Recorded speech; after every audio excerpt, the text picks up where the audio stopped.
second episode in English. We did a pilot some couple days ago. And thank you for being here. I think we are live.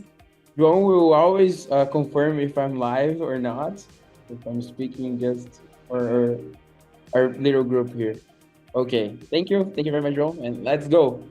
Today we will talk with Rafa Casagrande, and it's one of the greatest minds that I have the chance to talk here in Brazil, to have a little chat.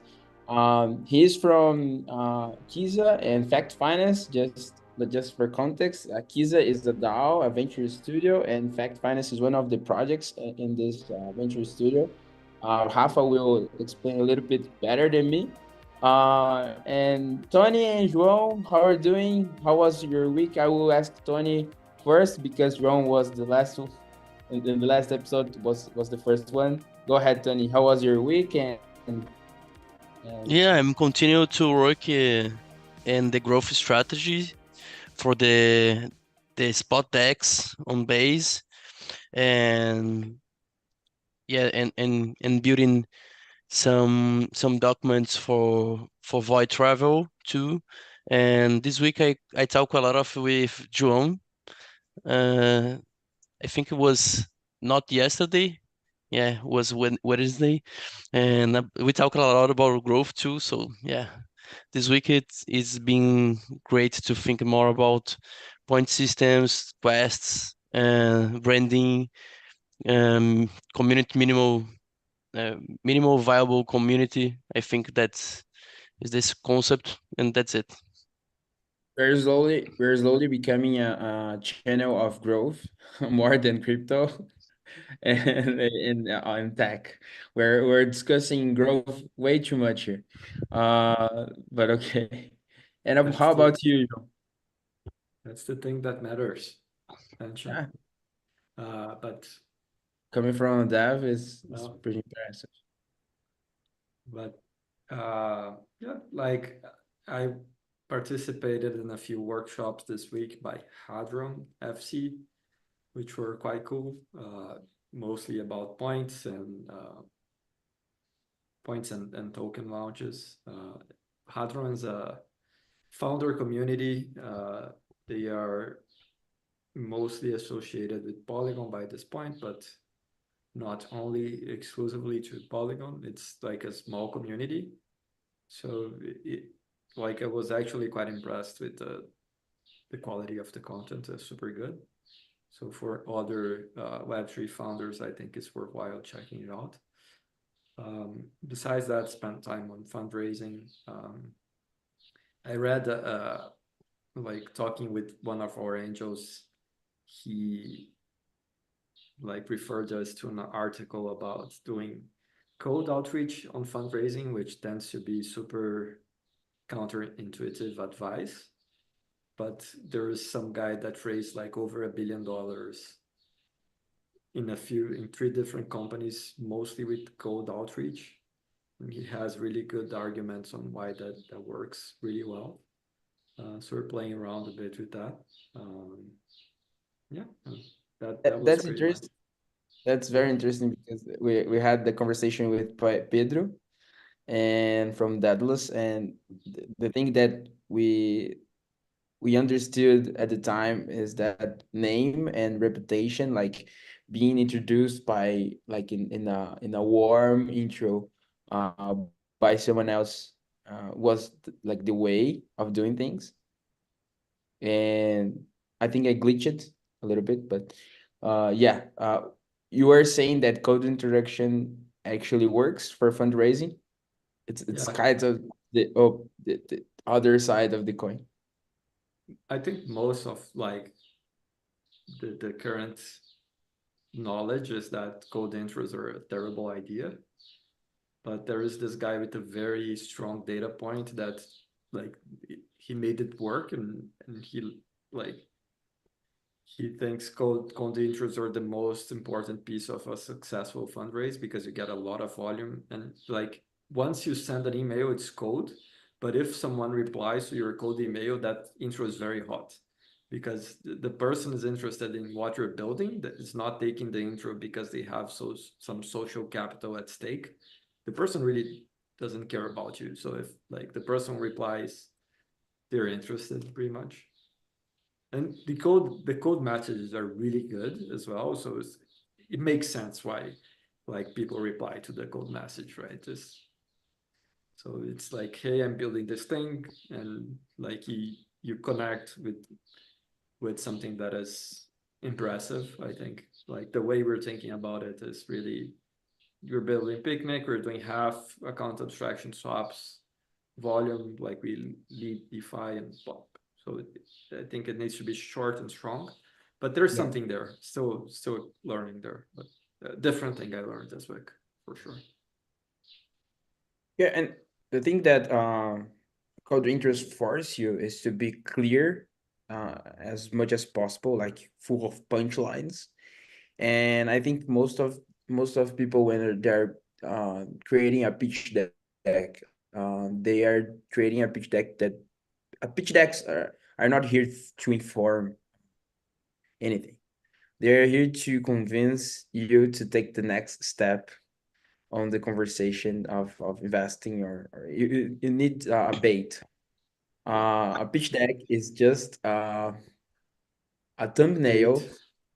Yeah, a thumbnail with more pages, but it is just that you need a bait. You need to have a lot of punchlines. Of course, you don't. It's not a false bait because you'll get like a horrible, horrible reputation. But it needs to be a bait. It needs to be a content that uh, is very, very clear and very, very hot. I would say for someone that is looking for like it is very, very spottable. I would say very attractive. Yeah. And some But weird okay. thing I learned this week as well is Telegram apps are like insane in volume. Telegram. Yeah, like Okay. the one session I had this week was with someone that had 37 million active users on Telegram. It's like, Oh my God. and Oh my like God. apparently those numbers are not that rare. So it's like, what is But happening there?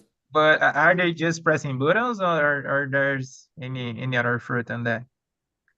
So the way the thing works, which I haven't fully understood, is you make points, see some mini games sort of things. People are pressing buttons, and Mhm. then you upsell them to use your decentralized exchange.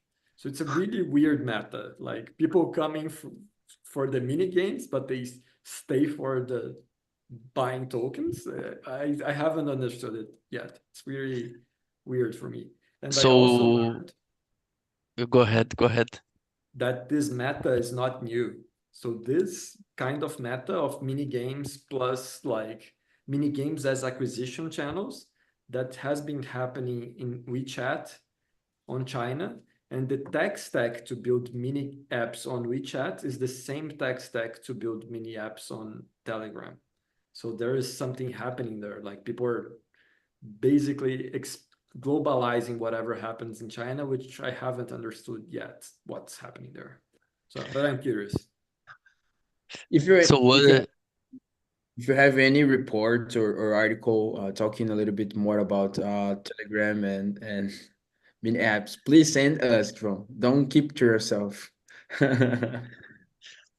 So This is now, so now you learn something that have some match with what we talked in that night. I don't know what to do with that yet. Like maybe I'll launch a Telegram mini app, but I don't know enough to make that decision. Right? I need to learn a bit more. Yeah. But points gamification, you're more excited about it, right? Yeah, no, points and like incentives are huge, right? Like incentives are huge. Incentives really shape behavior. So yeah, that's strong And for sure. they are basically taking the other side of the pie because it's very easy to set it up compared to traditional games, let's say, in blockchain-based games, yeah. It's very Let's let's straightforward. in- let's introduce you, Rafa. Let's go for it. You can feel free, but who are you? What you're building? Feel free, my friend. Okay, thank you. It's been a long time since the start of the call. Yeah, regardless. So I'm Rafael. I'm like head of DeFi at Kizadao because I do many things out there. Uh, Currently, one of our protocols at Kiza is Fact Finance, which is a centralized Oracle focused on real world data. So basically, we pull up the data straight from the source uh, according to what clients demand. So if people demand some real economic indexes, we go to, let's say, Brazilian central bank APY and pick this data. And despite being centralized, we have a lot of verification parameters to ensure reliability and accuracy of the data. Currently, I'm doing BizDev at Fact. So basically, it's just starting. We already have 2 clients, so I'm doing some efforts to increase our pipe. Our clients actually paying that. And we are Oh, just starting the fundraising, some that is accelerated. that is new that is news to me, Rafa. You have 2 clients. Yeah. I I thought was only one. Juvinsky didn't updated me in the second one. No, it's developing, it's Yeah, developing. But overall, nice to hear that. yeah, but overall, I think there's gonna be a huge inflow of new RWA, basically regarding commodities, trading, and mostly agricultural commodities. So I think it's massive. Uh, in fact, basically, we'll have to provide these codes, and some Web2 companies don't don't trust a decentralized node. It's a different game. So yeah, that's what I'm doing now. Also, Kiza is doing a lot of what we call Biz collabs, which is basically promote, educate first, and also promote new initiatives inside Web2 companies who wants to build something in Web3. So we are doing a lot of things on this side. Like this week, we were studying a lot of drive to earn protocols. Drive to And earn is like Uber? yeah, it's like Uber. Yeah, but Teleport? there's Teleport, but Teleport basically is a bot that connects different drivers. I don't know if there's a direct business of drive to earn essentially, but the others that I looked at was Mapmetrics. Sorry, Natix is one of them. It's very new, and the other one I'm not forgetting But is was it the business model is like Uber, or is there something different like Google Maps? I don't know. uh this one is like an Uber with a tokenomics play basically. So you if you go first, you can enjoy the incentive. So at the end of the day, the competitive advantage of these two different protocols overall, I think, is basically UI, UX, and uh, ease of access generally, and also privacy. I think it's the main competitive advantage that this business will kind of be competing each other. And Why Rafa, is it? just go ahead, go ahead. Go. I'm curious, why is it more private? Like, More private. I think privacy is a concern of people who is using these kind of apps. oh, okay, so it's less private than Uber, for example. Yeah, it could be. I don't know. Yeah, makes a lot of sense. I'm very curious to know if those I find it so hard to compete against Uber. I saw quite a few people try to do that and fail so bad. And but I like the token incentives idea, so I hope this thing works. But it's like I look at that, it's like, oh, that's hard, man. Like, good luck. If I was like the owner of a protocol of that or any like go-to-market strategy guy, I would basically focus on really, really, really emerging markets because people needs to have a good smartphone. It's not too hard, let's say, yeah, today. So I think it's better because if you go like to Europe, United States, it's so hard. So that's why I talked about my first point of UX. So it's much more difficult to onboard uh, a massive amount of people in a developed market compared to an emerging market in Web3 specifically when you don't have a good UX. There you go, your thesis of Europe, João. I have a I have a thesis about ride sharing, which is like Europe. Ride sharing is prohibited in a few countries, or it's like very badly regulated. And if you have like an unstoppable app, you in theory you could make that work. So like P2P ride sharing running directly on chain. It's because we're not that decentralized yet. So like we need the apps, the Play Store, we need the iPhone App Store. Yeah, and But that's what Teleport does, most. they do it via apps like iPhone and Android No, apps, or they have some. I think it's not apps. I think it's not apps. Yeah, because if they can be unstoppable, they just can go to markets that they are prohibited and operate there, and it's all good, which is crazy. Yeah. Yeah, and Yeah, in this case, I think people will use also about well, we are just flexing because of this. and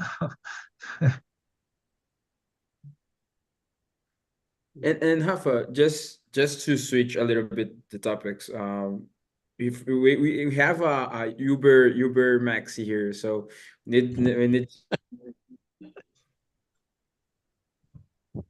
Siafi broke off, but I'm supposed to be the Uber Maxi. Yeah, I'm not. you are. Did you ban Yeah, Siofi, João? yeah, no, the universe banned Siafi. But I was watching a podcast from Data, which is Uber CEO today, and he was saying that like motorcycles in Brazil are going like crazy. So they Why? apparently launched Uber motorcycles in some cities here, and the thing is like vertical. It's growing like multiple times a year. Mototaxi, like the. Yeah, yeah. But Uber already have moto taxi. Yeah, but it's growing a lot. They are launching a specific app for that. No, all integrated. Okay. I didn't know they had it, so it's like, oh, okay, so it is live and it's growing a lot. That's nice. Yeah. So you can do teleport with mototaxi, with Basically, yeah. motorcycle. Cool. I was trying to find data on teleport, but I could not find. I'm very curious to know how those guys are doing. Like if it's growing, or it's just like hype and die, hype and die. Yeah, just incentives, incentives, and What was the for you, Rafa, what was the hardest challenges on the Kisa, né, to build these oracles? well, it's not my challenge personally, but I think I can share a challenge that I was basically surprised about the result, which was Juvinsky, the founder and the dev, learning Rust like in 2 months, I don't know, and shipping the whole infrastructure out there. And also, like 2 years ago, when we started thinking about this Oracle, Juvinsky didn't effectively coded anything in Solidity or nothing like that. And we just talked about it, explain about what an Oracle is. He was, well, give me some weeks. So Okay. after 1 month, he came like boom. So it's very impressive, like developing so fast and with a lot of accuracy. Man, I've never seen anything like that before.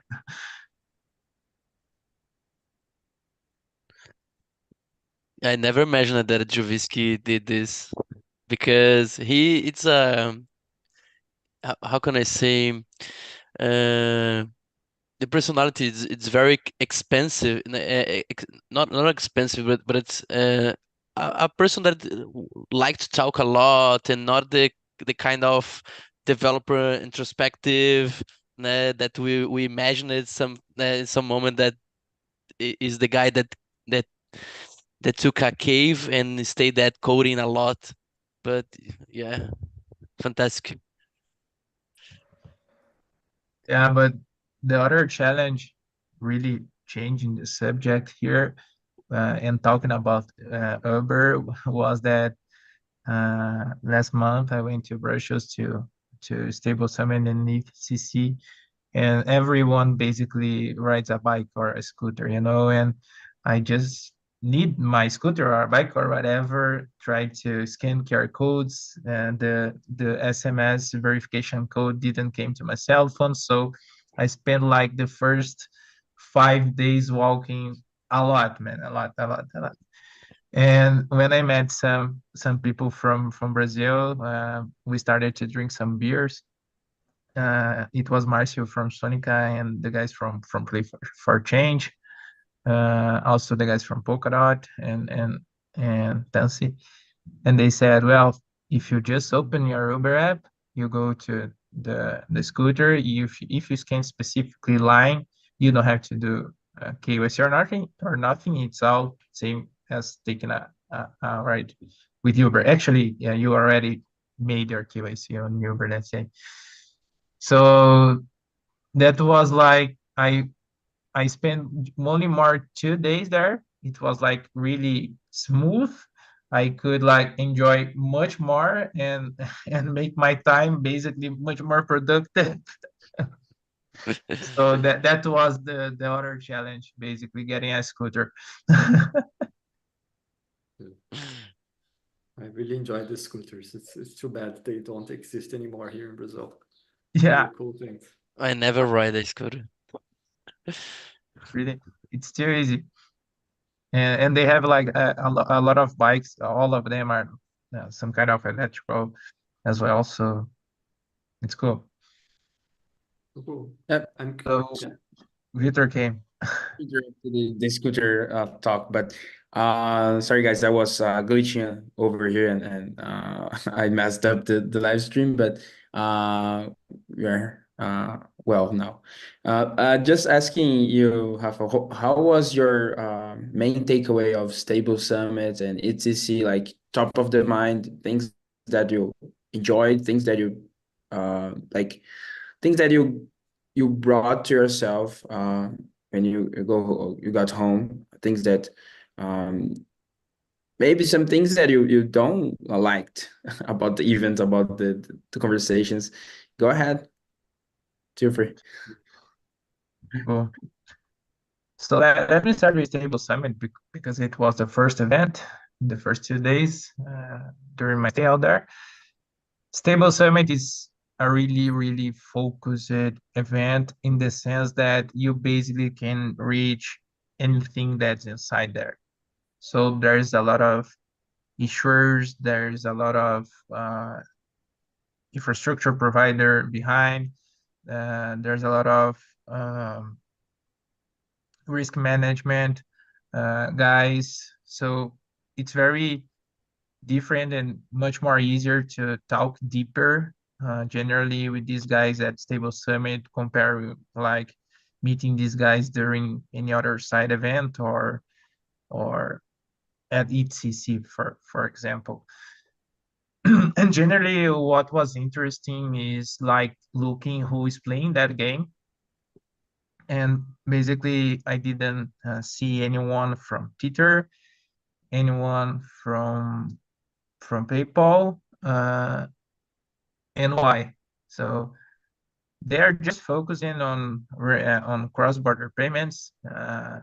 So Tether already got its network effects, very popular on Asia, and also In it Brazil as was well, much right? more DeFi focused. So Circle was really present. Now they're not only talking about Circle, but also talking about the whole infrastructure that they have for developers. PayPal, on the other hand, I think they are quite building, and also they are focusing on basically cross-border and easy integration and easy on and off ramp. So it was nice to see some payment stablecoin guys not being out there.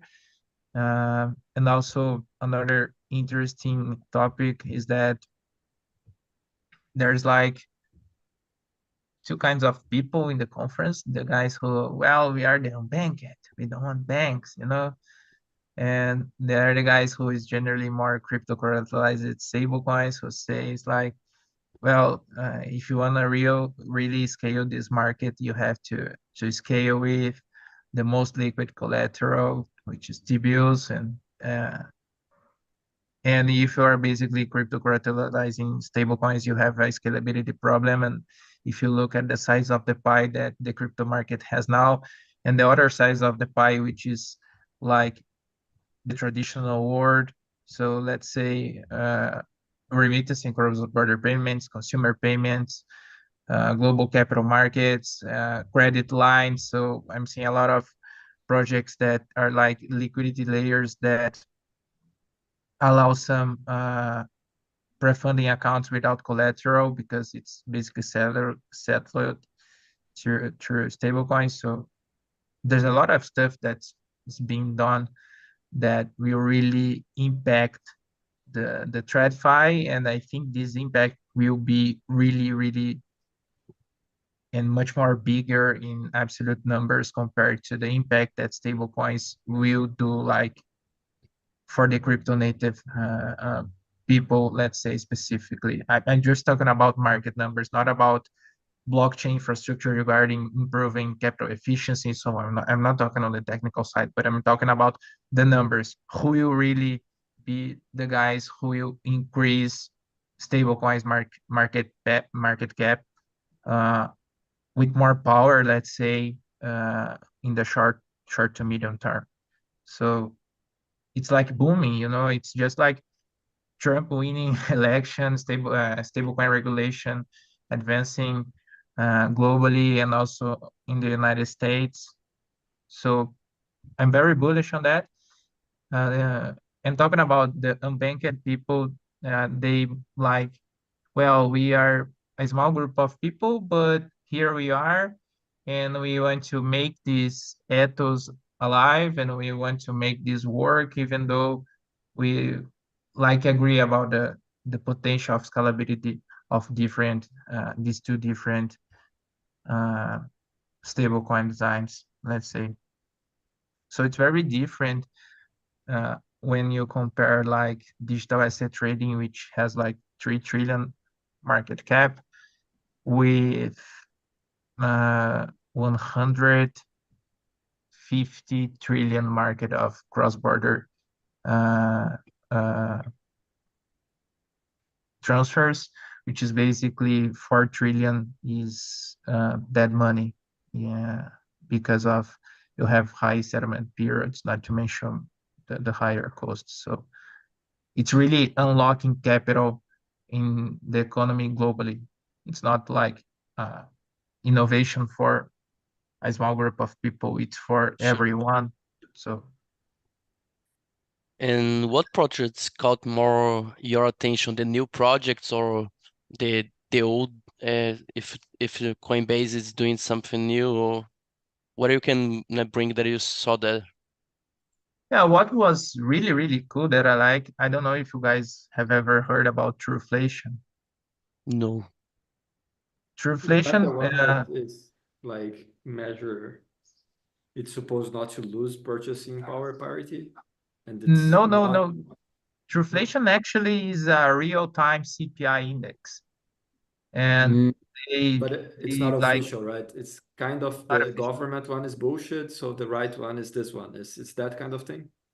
Yeah, some kind of this stuff. They like adapt some calculations of this index, and also they get the data from different research institutes across the United States. So it's kind of the real inflation.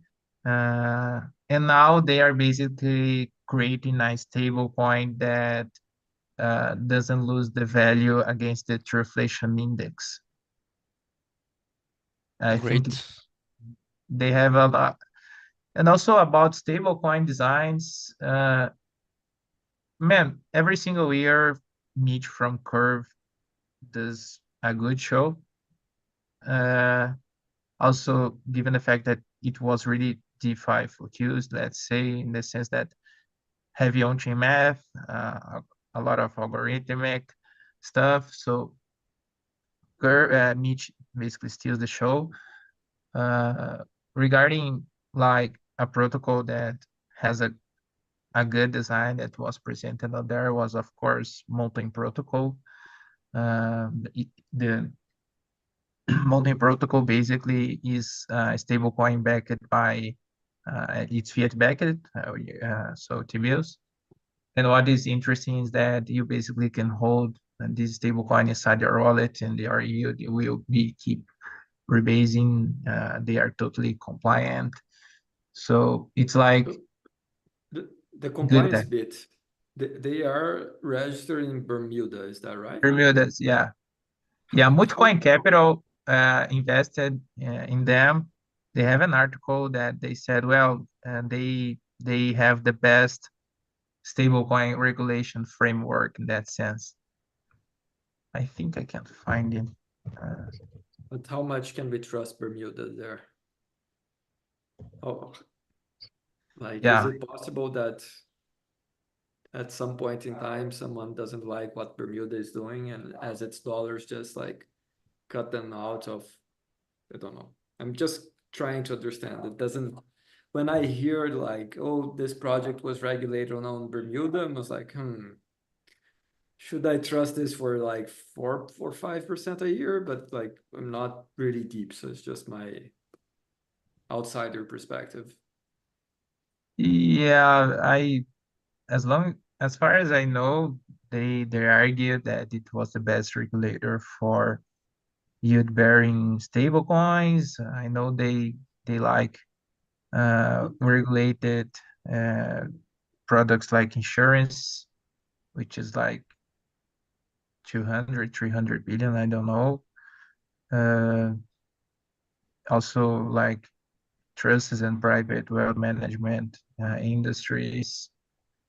I don't know deeper in that sense, but if people just don't like it, they just can go to Circle. Yeah. So, but on the other hand, I think when Circle kind of can get some yield in the sense of what Blockchain Protocol does, which is quite hard because they have to be like a bank if they want to be still US compliant, let's say. I think the the market landscape can change dramatically because these kinds of first mover advantage is at the same time that it's problematic. These guys are really shipping good product, and I'm really excited about this whole competition because it's it's been happening really fast. So when the buzzword about yield bearing stablecoin launched, like 6 to 1 year after, we have like more than 5 to 10 different ways to make a yield bearing stablecoin with different peculiarities regarding compliance regulation. But at the end of the day, people are using it for some reason. Rafa, one thing that I think about stablecoins when I think in the landscape of the stablecoin market, um, I see two kind of players, and both of them like I had the episode that was very funny. I told a friend once that uh the stablecoin panel in an event will be the most boring panel that I ever watched. This was 1 week prior to the unpack of USDC. It was very, very funny to see the faces of everyone in the stablecoin panel, because the stablecoin panel in that event was the biggest and the most crowded one. Because people were so afraid of, well, if a very, very stable piece of this chess, it's very, very, very suffering as well, very, very fragile in a way, as such as Circle. And then it was very very traumatic, the way that Luna died as well. So people got very, very afraid of something that's happening with USDC, which is a way bigger player than Luna was. And Luna throw all the crypto market in the garbage when they fell. So stable coins, depegging, stable coins risk, people got afraid of, and a lot of innovation came, I would say, from it. A lot of players emerged in this episode, using like this as uh, a justifier of what they were doing. So PayPal and other players, like in a more traditional way, got in the game. In the other side, more DeFi focused stablecoins appeared, such as Go from Aave, like to compete in the same landscape. Um, if you would place bets, okay, uh, which type of player do you think will most be used in the market? The DeFi focus one like Dai, Go, and others, or a more institutional one like Circle, Tether, and yeah, PayPal, and yeah. Well, place your bets and But why. you're talking about only the on-chain world, or like different payment platforms? You're talking about usage on DEXs specifically, and centralized lending protocols such as like Aave, Camino, and so on. What specifically? Because it's very different. I think overall, fiat-backed stablecoins like PayPal, USD, and USDC, USDT, regardless the problems that each one have. For example, USDC, because they had part of their reserves in under Silvergate custody. However, for Circle, you have to think about regulation. So if the stablecoin bill passes on, they don't have to custody their collateral, their T-bills inside banks instead, and they can even have a Fed Master account. They will function like a money, so they will not be exposed to commercial bank risk, which is very different. But I think that there will still be exposed to commercial bank risk because they are not based in the US. Is that right? yeah, Understanding? they have different trusts that custody their T-bills. Also, Tether has more T-bills in their backing relative to Circle, because Circle has much more cash equivalent. So that's also why Tether is much more profitable.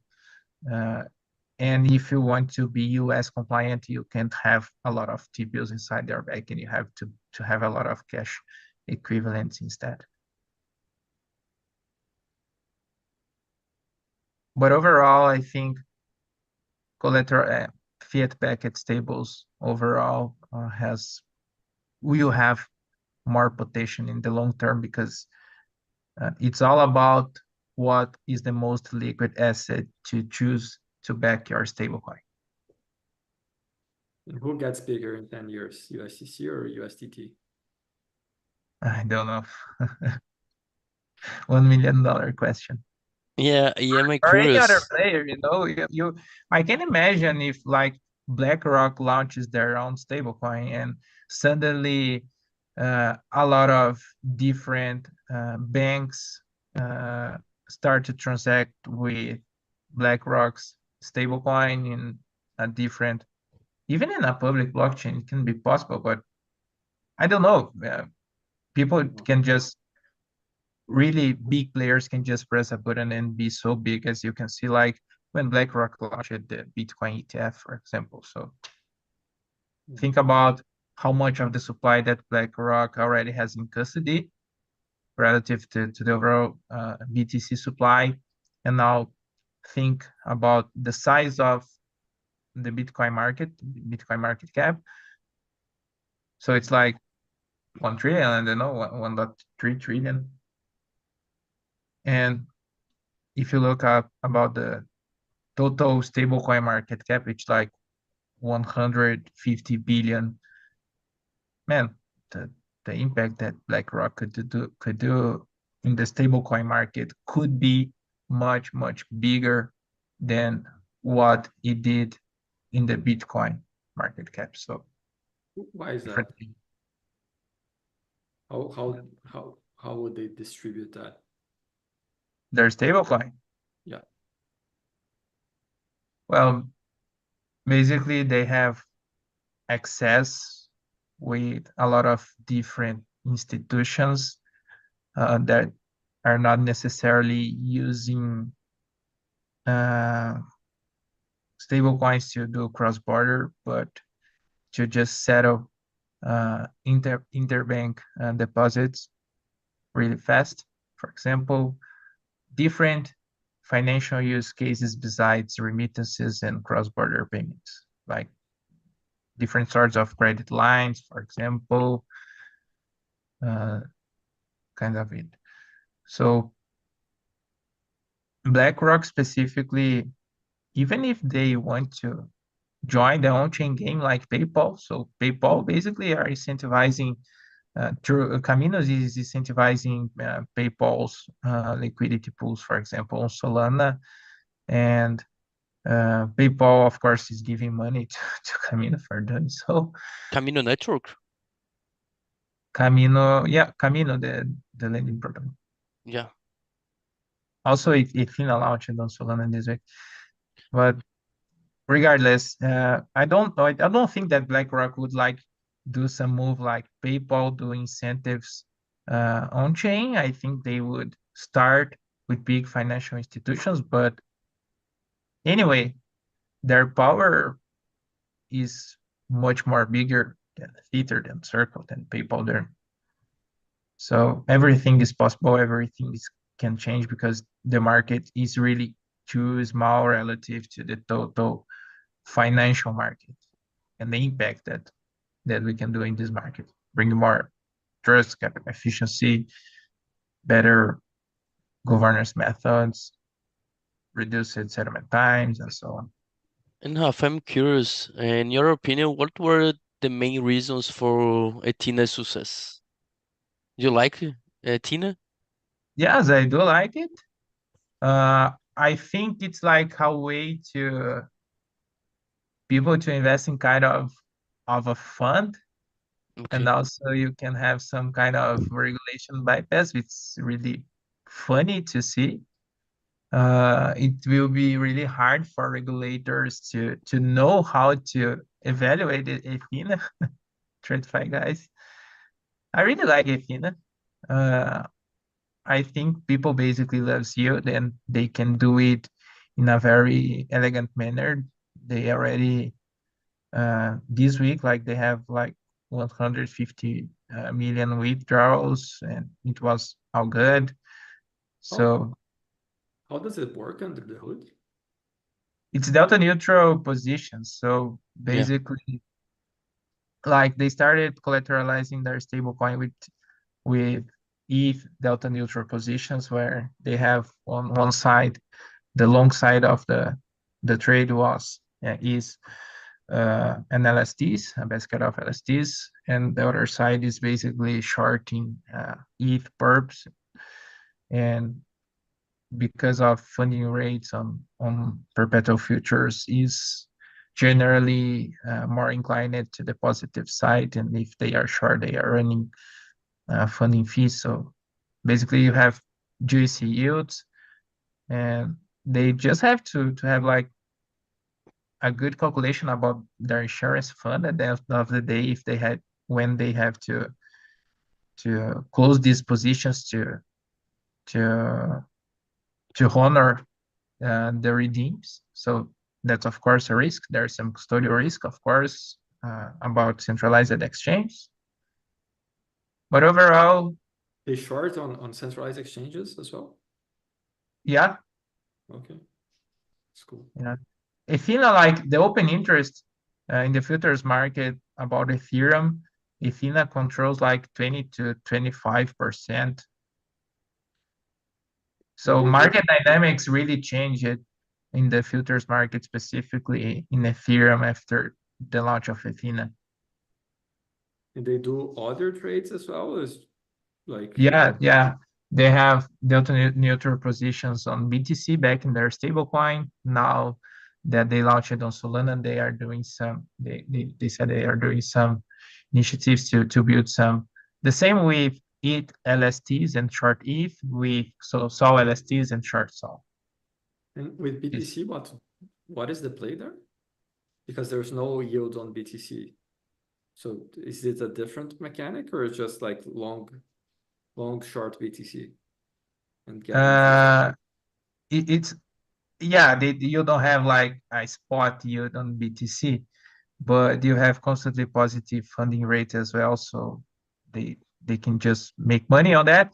And also, if you think about the scalability problem of crypto-backed stablecoins, let's get to that point, because think about the open interest of ETH, the perpetual futures market, which is like 13 uh, 13 billion, and Athena controls like 3-4 billion of these. So you kind of start to have some liquidity issues, and you have to back your stablecoin with more liquid assets or diversify it. So they went to BTC, and now they are even onboarding RWA collateral. So the topic that I talked at first about the scalability problem of crypto-backed stablecoins, Athena is a good use case because they are not like diversifying their backing because they are not growing, they need to improve their product. Instead, people are using it, they are growing, regardless if it's just for you, whatever. But it's curious, and you can like have a clear use case that a stablecoin, if people are using them and you are crypto backed, you have to go to more liquid markets. And it's basically the roadmap that it's how that plays out.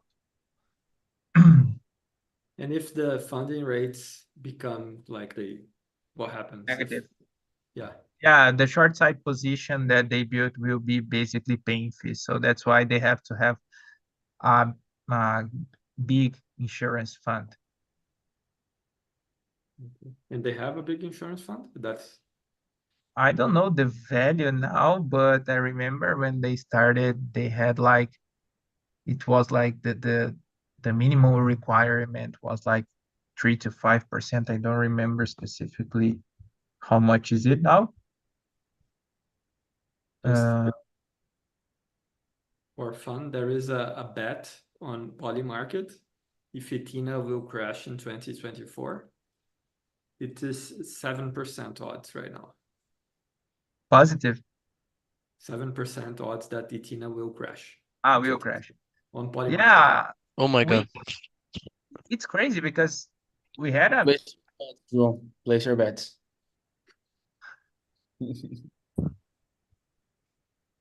we had like a long tail event this weekend. They had a lot of withdrawals. So I think it's not enough. I think it needs more stress tests. But overall, recently in this weekend specifically, I really like it. And when I see that they are diversifying their collateral with more liquid collateral specifically, basically it makes more safe in the sense that they can liquidate their positions faster. So I don't know what my bet would be. Do you think calling Ethena a tokenized hedge fund is a good description or not? Not really. I like that. I like because who will really use Athena as a medium of exchange?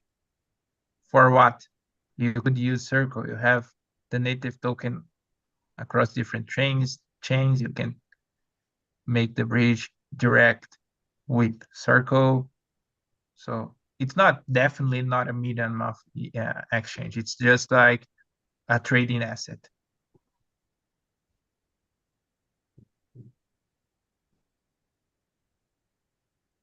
Something's brewing in John's mind. And definitely there.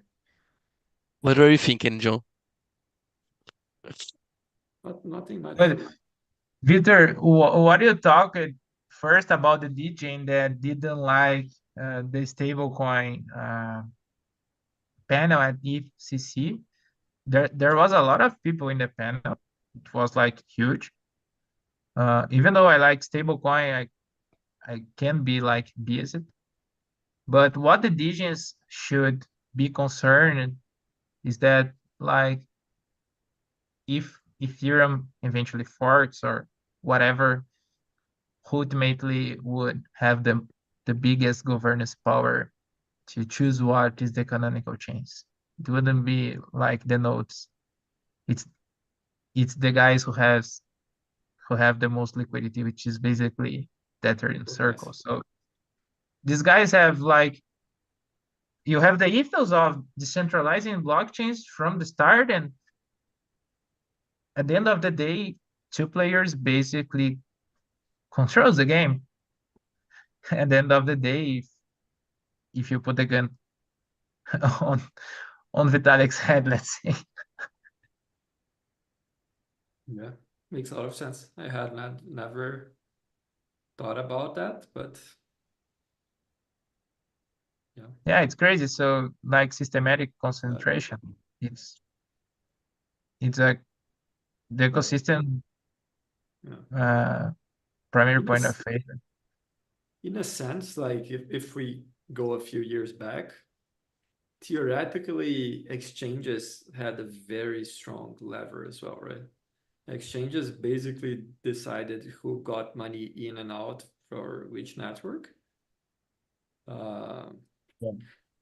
I But read the most of exchanges had tokens of most of the networks as well, like 20% of tokens. Yeah, Uh, they could stake it in their own custody because they were investors or because they had like their clients had money in Matic, for example, in Polygon, and they control most of the supply. So yeah. have you I, read the block size wars? Block size war? no. I didn't too. It's a book, I think it's from 2016, about the big block, small block fight inside Bitcoin. And it's a really interesting story because like there was a lot of financially powerful people that were pushing for the big blocks and they lost the battle. The community had the upper hand, although it was not at all intuitive that that would be the result. So I think it's really worth reading. It's one of the best crypto books I ever had, and like a lot of OGs really like this book, so it's a nice read. And I think it plays out similarly because there were some exchanges that were really forcing their hands, and it didn't really turn well, either for exchanges or miners, which is weird for me. It's not like I learned something reading that. Block size, block size Size war. Yeah, Block size war. by Jonathan Beer. I'm adding this to the list. João is also contributing to our book club. We need to have a book club here, and it would be awesome. I was thinking about it. Circuito Book Club. Why not? Why? Rafa, tell me why you got back from ETC more Solana bullish than Ethereum Maxi. You're a Solana boy now? Let's choose Solana. Well, Joking. not that it's not that it is something very, very, very odd. No, no, you can take your own conclusions. I will just talk about how Ethereum CC is. Basically, you have the conference, you have like 300 side events outside, and the whole modular thesis about Ethereum in That's the real regards number. of Real uh, number 300. yeah, it's like 300 side events in total. Okay, that's a real thing. Okay, Yeah, okay, so 300. basically you stay lost all the time because you don't know what side event will have uh the the the the best content, even if it's like about the same topic. Because it all comes about the whole modular thesis of Ethereum. You have a lot of infra. The attention is fragmented, so people are not like together thinking about new solutions about to solve a direct problem, and people are just building different designs, a lot of research, but Solana guys like they are quite shipping, so they are improving a lot of UX, uh, and also What do you have in mind when you say Solana UX? Any specific examples there? dialect, links, these kinds of things, confidential transactions. So What is dialect? dialect is uh, notification feature on chain that you can have that apps can apply to their And users. and actually, they are the guys that are building Blinks as well. So it's kind of the innovative way of distributing stuff and creating better UX in embed links. Yeah, but So such as frames in Forecaster for Ethereum Axis. It's kind of the same thing. So yeah, much but better. overall, like it's a lot infra, different sectors about different DAs, different kind execution layers. Like you have not real usage in any of these, a lot of layer twos, and there's a lot of layer twos. Vitalik is now talking about, well, liquidity fragmentation will not be a problem in like 1 to 2 years, but everything that is building is like being late. So I got really bullish on Solana after Ethereum CC because the attention is not fragmented, and because it's like a monolithic blockchain, and people are just shipping and not just talking about what is the best design. Instead, they are focusing on, well, let's make this work. Let's make uh, this grow. So it was really disappointing in that sense. So a lot of different ZKs, well, I'm better than another because of this and because of that, but where's the use case? So The use case is to sell to retail. It's yeah, the next Yeah. Bitcoin. Go buy this thing at that 10 cents. It will be the next Bitcoin. It's crazy. It makes no sense. But it works. People make money. VCs make money, so infra gets funded and retail gets screwed. That's the playbook pretty much. yeah, that's the playbook. But what is interesting is that a lot of VCs talking about this matter of low float, high FDV, and they are like, "Whoa, I'm tired of it." And why are they saying that? They Why are do you saying keep because money on that? yeah, they already like have a lot of money from this, even though these token launches this year is basically like plus 50% down, mostly. I think like 90% of it, let's say.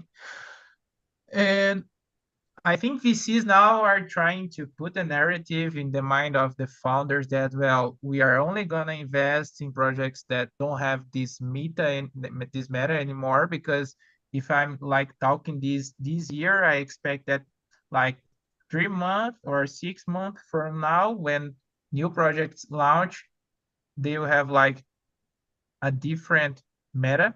I don't know if it will be high float, low FTV, or whatever, because VCs are already thinking that this year really specifically hurt retail. So this will not work anymore for VCs to make their 100x with new projects. So they are like creating already this narrative in the mind of builders, which is basically most of the people that was there. It was not a conference for retail. So it's funny to see how the guys with the money create a narrative given how the retail is thinking about the market and how they will think afterwards, like 1 year after, let's say. But is It it didn't. really the case that infra is not getting funded anymore? Like I always No, get it's not about the funding. It's not about the funding. It's about the capacity of the VCs to to sell it. dump on retail without losing too much, let's say. That's my point of view, but They're experimenting new mechanics to dump on retail, pretty much. yeah, pretty much. The current playbook is not working. They need a new playbook to dump on Yeah. retail. So let me tell the founders to change the tokenomics. It's insane. It's insane. Yeah, because But yeah, It always worked that way. The difference is that VCs in other periods focus like the in more in a long run because the dump on retail would be an IPO. And nowadays it's in a TGA, in a generation event. So it's sooner. Startup is in a pre-seed and they are already doing the TGA. It's very different from a very solid company that is doing an IPO. It's you're dumping sooner, but you are dumping in retail. And IPO event, and the IPO event. time and the time for Web3 it's quickly from pre-seed or seed for Series A and B. yeah. Some projects don't even do a Series A, right? It's seed Yeah, and like token, that. Yeah. and you don't need to do like a Series A.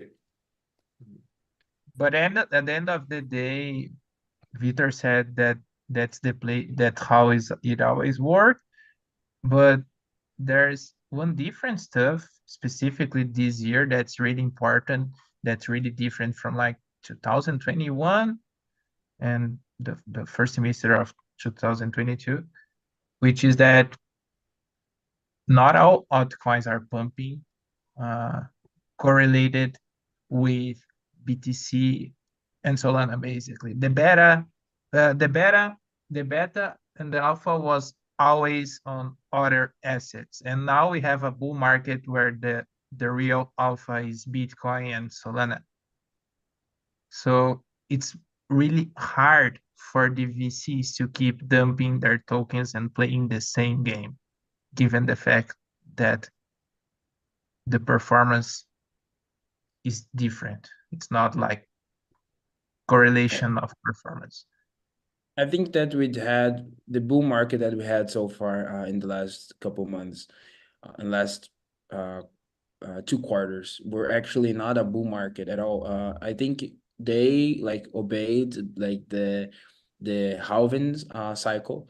But at the end of the day, what happened? It was like ETFs, Bitcoin ETFs, or the FOMO for Bitcoin going up because of institutional bankers and all these TradFi guys going to crypto. Um, Bitcoin got a massive market cap again, and as the same effect of a cantillon effect, uh, like these guys that holded Bitcoin sold Bitcoin when it got up, when it got a like all time high, back to the all-time high. They sold Bitcoin and bought like other stuff. So it's like for me, it's not more people entering the game. It's just more liquidity in Bitcoin, and then this liquidity is distributed by in the ecosystem. And what is interesting is that people that are in the ecosystem for in a longer period of time, they know what is what. So if you have a newcomer goes to I don't know I would say some coins here, but it's not financial No, advice. no. It's not hatred. It's not anything. But a newcomer will go to Cardano or will go to Litecoin, very nonsense stuff that for a long time haven't been built anything. Uh, but because they have a large market cap, some people and a nice narrative, some newcomers will buy it. This worked in the 2 cycles from now. 2 cycles it was the same. Litecoin for any reason got up. Bitcoin Cash for any reason got up. Cardano for any The reason don't. Kino coins. Yeah, exactly. And these guys are not going up this time because I think the people that are investing in altcoins, they are people Meme that, coins. yeah, they are like people that know what they're doing, basically. This is my take, personal take. Yeah, it's much more fun to gamble on meme coins than to invest in Litecoin. There you go. That's it. It's a perpetual gamble. And it's like identity crisis as well. The reason why people are heavily investing in meme coins, I guess, in the sense that uh, what I mean by identity crisis is like you don't have uh, killer consumer apps. Hmm? So you have a lot of infra uh, and people retail personally don't like, they don't understand tokenomics, they don't understand like any design behind different infrastructure projects, which is really, really complex to choose. Well, should I buy uh, Litecoin or Matic or Cardano or whatever, Tron? I don't know. It's much more easier to buy a coin that has their their icon in the sphere, like with than stopping and studying blockchain design. So if I was the retailer, I would trust more in like with because of the sphere than studying anything about blockchain design on these other infra coins, let's say. A lot of people lost money with the infra coins already. Also, yeah, people are hurt. Yeah. There's also this fact really And it important. is not mass market. Is not something that would drive mass adoption. Like I don't No, see again. total. I don't see an infra coin going to be a huge, having a huge market cap drive drive by retail.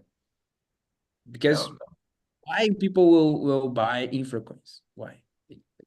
I understand buying token governance tokens of consumer apps because it's like shares or something like that. Feels like shares, but like Like utility. buying Yeah, Nubank shares versus buying CTP shares or some random yeah, yeah, infra thing that you really don't know.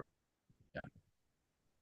Or guys, let's wrap it up here a little bit. I want to hear from João what he's doing in the next couple days. Are you going to Argentina, João? You haven't decided? No, I don't think I'm No. going to Argentina unless like something happens, but no, not really on my plans. Let's I'm go. going to use Solana in my weekend. Okay. But I have been playing it. Like I play with Solana every now and then. I do my research. I was playing with Backpack Wow. uh, I like back. yesterday. Yeah, it's a weird thing. Like I was really confused. because they have an exchange and they have a wallet. And the exchange is like really an exchange, it's not something different. It's like Oh. straight up Coinbase or FTX, right? And they did the opposite way, I would say. They created the wallet first and then the exchange. And sometimes is most of the times it's the opposite. The, like Coinbase had the Coinbase exchange and then the Coinbase wallet or something like that.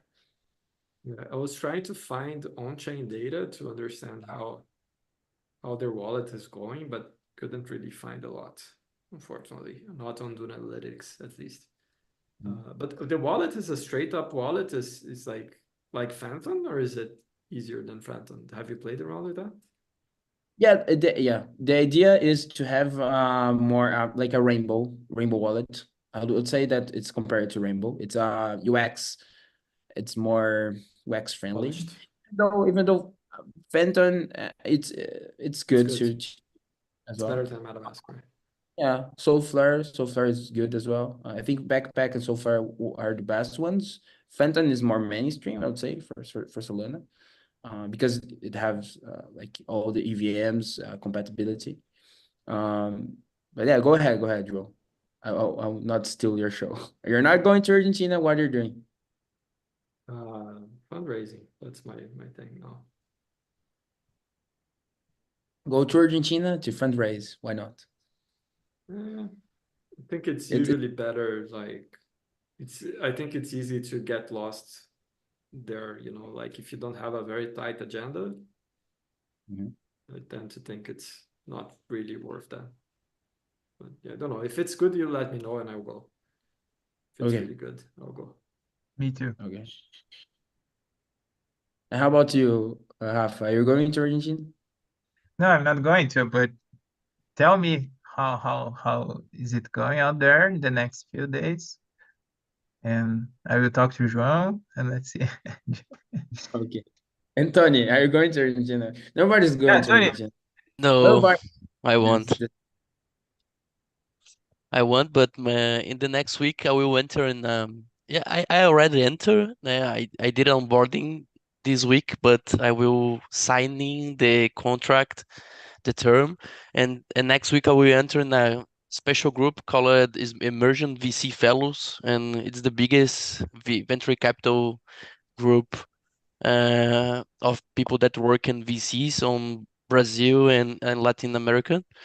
So yeah, I bullish with that. I want to meet with these guys in São Paulo, and I think some of these will come to Floripa to the startup summit. So yeah, I will continue working with the all the projects, and I will meet these guys. And I confess that I will study all the companies that Rafa told to us today because I really realized that I have to know more about stablecoins for sure. Was very excited the conversation here. I have one last question for Rafa, a quick one. Stable coins for on and off ramps. People are talking about that.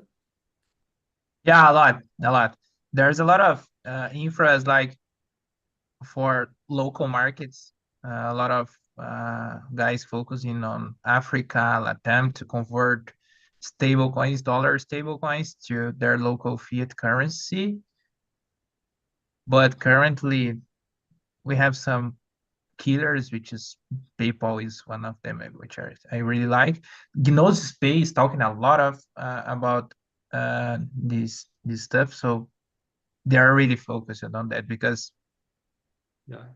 it's a specific niche that needs to improve, and if it improves, it unlocks more capital. But PayPal is doing that? Hmm? Go PayPal, ahead. yes, PayPal is doing on and off ramps, firstly in the US, but they are like investing in other companies too, and these companies does that, so they are earning revenue. Also, Tether, like they invested in a company that does off ramps for Tether directly on Telegram. So this is the play. Like issuers invest in non-off ramp companies with their venture side. Super cool. Tell me, João. Noses is interested in on ramp and off ramp. Like Yeah. the euro stablecoin they use is Monerium, which is a Iceland-based stablecoin. They are very good player in my perception. They were, I think, the first to be e-money. So if like Monerium blows up, the European Central Bank pays you. Like it's really amazing. And you can have like we are going to launch Picnic in Europe with Monerium. The Picnic users will have an IBAN, so they will basically be able to receive money from third parties, pretty much like a bank account, and they will be able to pay third parties pretty much like a bank account. And there's like on-chain liquidity for URI, so it's like a beautiful experience. It's like an on-chain bank account. Congrats. Amazing.